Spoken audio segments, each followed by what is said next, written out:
যে আমাদের কাজ তো আসলে মানুষকে গান উপহার দেয়া, কিন্তু আমরা যখন ফেমাস হয়ে যাই, সেলিব্রিটি হয়ে যাই, আমাদের মধ্যে এক ধরনের উদাসীন কাজ করে, যে আমার মনে হয় যে অনেক হিট গান হয়ে গেছে, আর গান করতে হবে না। কিন্তু আমার মনে হয় যে আমরা যদি গান করতে থাকি তাহলে আমাদের লেগেসি বেঁচে থাকে। যে কারণে আমি ওনার এত প্রশংসা করলাম যে এত বছর ধরে হার্ড ওয়ার্ক করে উনি এখনো বেস্ট কাজটা দিয়ে যাচ্ছেন। আমার মনে হয় মিউজিক ইন্ডাস্ট্রিতে আমরা এটা কম করছি। সো আত্মসমালোচনার জায়গা থেকেই গান বেশি করব, এবং রিমার্কের সাথে যেই আমার যুক্ত হওয়া, প্রতি মাসে একটা করে আমি গান আপনাদেরকে উপহার দিই। গলার যে প্রবলেমটা ছিল, ট্রিটমেন্ট চলছে, এখন ভালো অবস্থায় আছি। কিন্তু যেটা হয় যে কনসার্টে 10-12টা গান গাওয়ার পরে আর গাওয়া সম্ভব হয় না। তো এখন পর্যন্ত ঠিক আছি।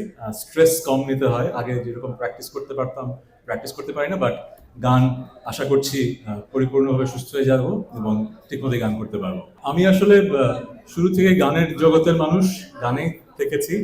মাঝখানে আপনাদের অনুরোধে হয়তো কিছুদিন অভিনয় করেছি, ভালো লেগেছে, মানুষের ভালোবাসা পেয়েছি, কিন্তু আসলে এখন যেই বয়স, বেছে বেছে আসলে শুধু গানটাই করতে চাই। বুঝতেই পারছেন, শাকিব ভাইয়ের আমন্ত্রণে যেহেতু রিমার্কের ফ্যামিলির মেম্বার হয়েছি, যদি সেরকম কোনো আমন্ত্রণ ওনার কাছ থেকে আসে, হ্যাঁ করতেই পারি। না, সিনেমা নিয়ে পরিকল্পনা নেই। একটু আগে যেটা বললাম যে বয়স হয়ে যাওয়ার সাথে সাথে মানুষের মাঝে এক ধরনের উইজডম আসে। আমার মাঝে যেটা ধারণা, আমাকে এত বছর 25 বছর ধরে কাজ করছি, গানে মানুষ যে ভালোবাসাটা দিয়েছে সেটা আসলে দুষ্প্রাপ্য, আমি সেটাই ধরে রাখতে চাই। যেটা হয় কি, এক একটা কাজ এক একটা সময়কে ধরে রাখে। সো নীলপরি নীলাঞ্জনা, মনসুবা জাংশন, মনফরিং এর গল্প, ওই সময়টা কিন্তু একটা সময় ছিল যখন বাংলাদেশের মানুষের মনে রোমান্টিক নাটকের ক্ষুধা ছিল। সো শিহাব শাহিন, আমরা যারা যে টিমটা ছিলাম, আমরা ওই ক্ষুধাটা মেটাতে পেরেছি। এরপরে কিন্তু একটা সময় আসলো যখন মানুষ ভাবলো যে অনেক রোমান্টিক নাটক হয়ে গেছে, এখন থ্রিলার দেখতে চায়। এখন দেখবেন ওটিটিতে শুধু থ্রিলার বেস কাজ হচ্ছে। সো প্রত্যেকটা সময়ের একটা আবেদন থাকে। এখন যেহেতু সেই সময়টা যাচ্ছে, সেরকম কাজ হচ্ছে। আবার একটা সময় থ্রিলারেও মানুষ হয়তো বোর্ড হয়ে যাবে, তখন আবার হয়তো রোমান্টিক নাটকের চাহিদা হবে, তখন আবার হতে হবে।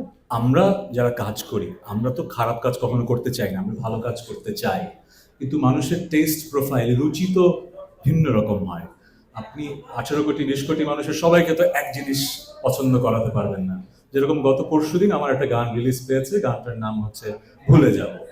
যে কোম্পানিটা গানটা প্রডিউস করেছে, তারা গ্লোবাল স্ট্যান্ডার্ডে করতে চেয়েছে বলে ল্যাটিন আমেরিকার একজন ডিরেক্টরকে, স্বনামধন্য ডিরেক্টরকে হায়ার করেছে। হলিউড হিলসে একটা ম্যানশনে ভিডিও করা হয়েছে, অসাধারণ ভিডিও হয়েছে। কিন্তু আমার যারা একদম রোমান্টিক স্যাড গান শুনে অভ্যস্ত, তারা বলছেন যে এই ধরনের গান আপনি কেন করলেন।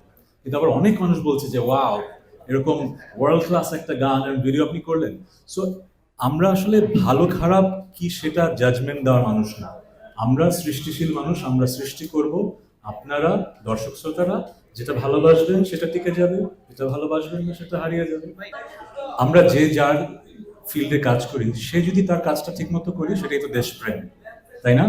So, আমার যেটা মনে হয়, আমরা গান করি, আমরা গানটা যেন সুস্থভাবে করতে পারি, গানের মাধ্যমেই যেন আমরা প্রতিবাদ এবং দেশপ্রেমের কথা বলতে পারি, সেটাই আমাদের কাজ।